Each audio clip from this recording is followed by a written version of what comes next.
ചെമ്മീൻ വറുത്തരച്ച കറി. അതിന് കുരുമുളക്, ജീരകം, ഗ്രാമ്പ്, ഉള്ളി, വെളുത്തുള്ളി,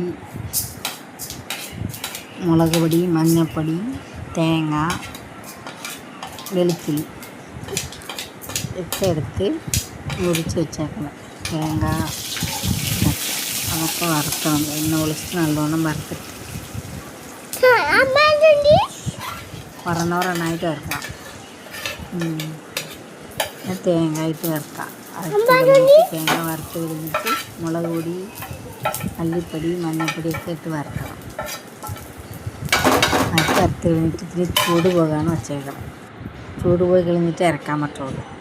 അതിൻ്റെ ഇടയ്ക്ക് നമ്മൾ ഉരുളക്കിഴങ്ങ്, പച്ചമുളക്, ഉള്ളി, തക്കാളി ഇതൊക്കെ മുറിച്ച് വയ്ക്കാം.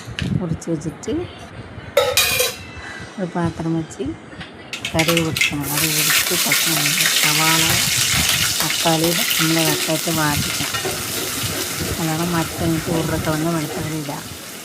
ഉരുളക്കിഴങ്ങ് എടുത്ത് വാട്ടിയിട്ട്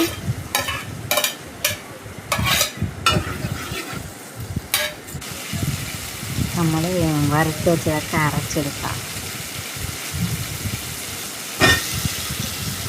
വറുത്ത് വെച്ചത് അരച്ചെടുത്തിട്ട് ഇതിൽ ഒഴിച്ച് വെക്കാം.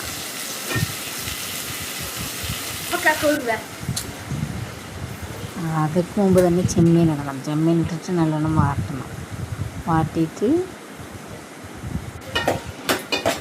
നല്ലോണം ഇളക്കി കൊടുക്കണം. അപ്പോൾ പച്ചമണം പോയി കഴിഞ്ഞിട്ട് നമുക്ക് ഇതൊക്കെ വരത്തില്ല ഇതൊക്കെ എടുത്ത് അരച്ചിട്ട് ഇതിൽ കൊടുക്കാം.